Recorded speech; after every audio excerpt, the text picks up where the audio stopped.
Your savings are worth half of what they were 10 years ago. The government did that intentionally. Your central bank didn't fail. It succeeded at its real job: stealing your money without needing a gun. This is how the heist actually works, and why the people who control the printing press will never tell you the truth about what they're doing. The official story is comforting. Central banks are independent institutions dedicated to managing monetary policy in the public interest. They fight inflation. They promote employment. They stabilize the financial system. They're staffed with brilliant economists who study thousands of data points and make careful, deliberate decisions to maximize social welfare. When things go wrong, when inflation spikes or recessions happen, it's because central bankers made honest mistakes.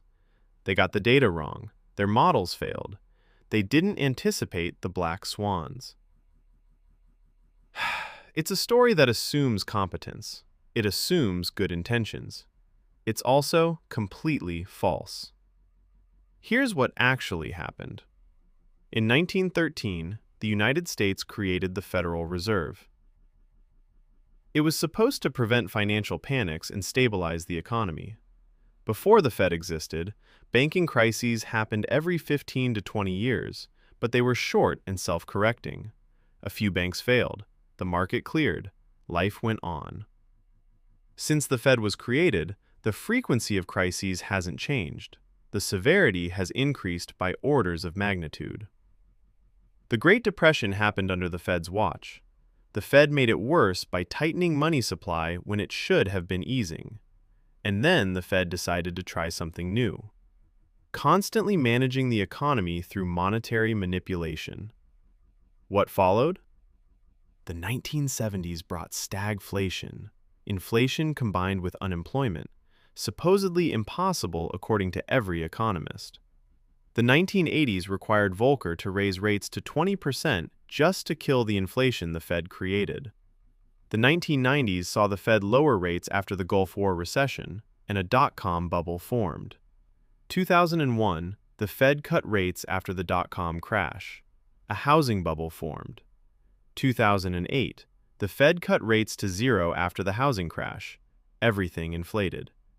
2020, the Fed cut rates to zero again and printed $5 trillion. Inflation hit 9%. Now the Fed claims it's fighting inflation while real purchasing power collapses. Do you see the pattern? Central banks create the boom. The boom becomes unsustainable. The bust happens. Central banks create another boom to rescue the economy. Rinse, repeat. And each cycle leaves the average person worse off. The first reason central banks always fail is simple. They don't know what they're doing.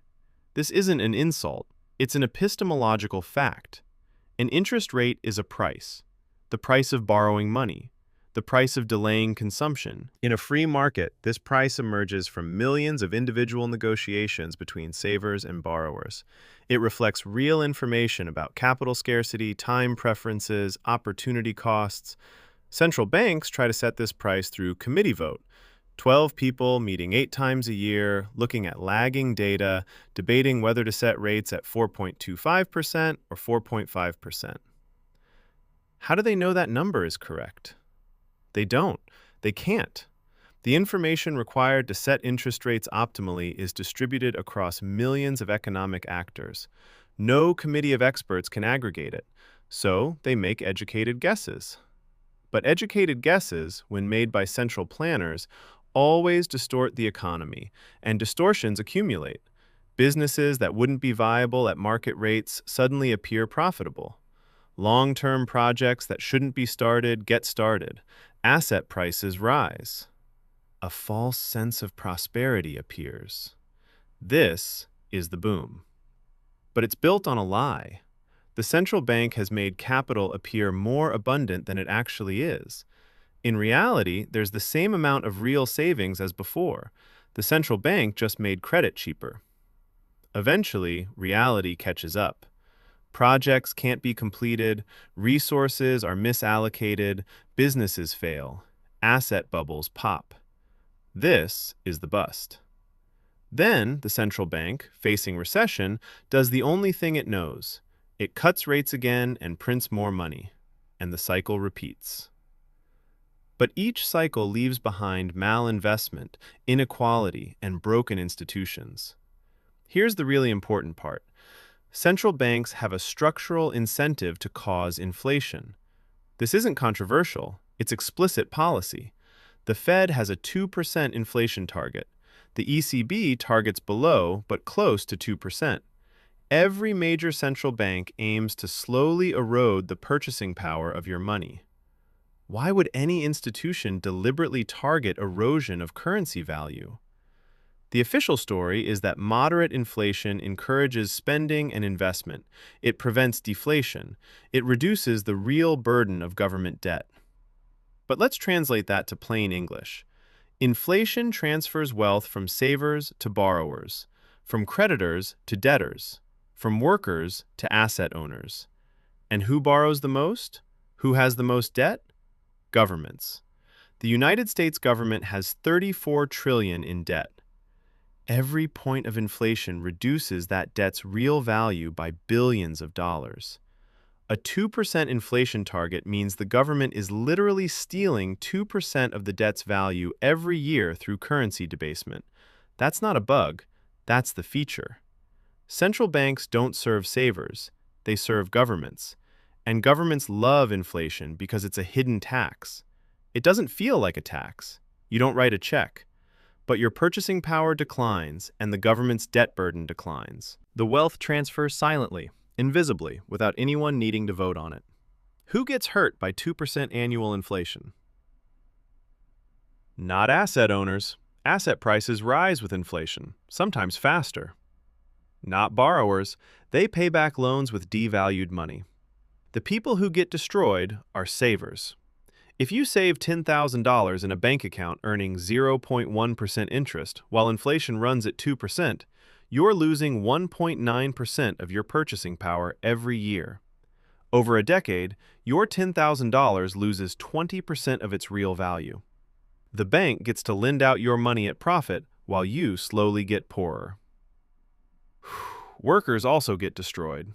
Wage growth lags inflation by an average of 2 to 3 years. So for years after inflation spikes, your purchasing power declines. But by the time wages catch up, the central bank has already stolen 5 to 10% of your real earnings. Retirees on fixed incomes are annihilated. Their pensions and savings lose value every year, and they have no way to earn more money. The very people who did everything right, who saved money, who invested conservatively, who worked hard, they get the least inflation protection. The very people who took risks with debt benefit the most. That's not an accident. That's the system working as designed. Understanding this doesn't make you powerless. It makes you dangerous to the system. If you understand how central bank inflation works, you can stop being a saver and start being an investor. If inflation is going to be 2 to 3% annually, and you can borrow at 4%, you're effectively borrowing at 1 to 2% real interest rates. That's free money. Use it. Don't hold cash.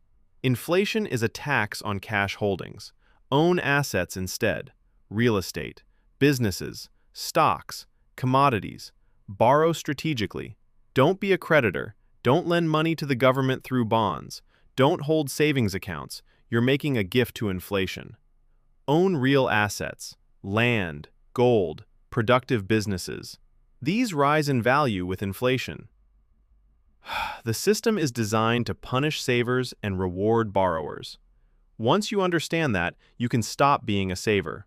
Your central bank isn't broken. It's doing exactly what it was designed to do. Finance government deficits, protect asset owners, transfer wealth from savers to borrowers, create boom-bust cycles that concentrate wealth at the top. It's remarkably efficient at all four. The only failure is that it failed to meet the goal it claimed to have, serving the public good. But that was never the real goal. The real goal was always to serve governments and asset owners. And on that measure, central banks are succeeding brilliantly. Your purchasing power is declining. That's not a bug. It's the system working exactly as designed.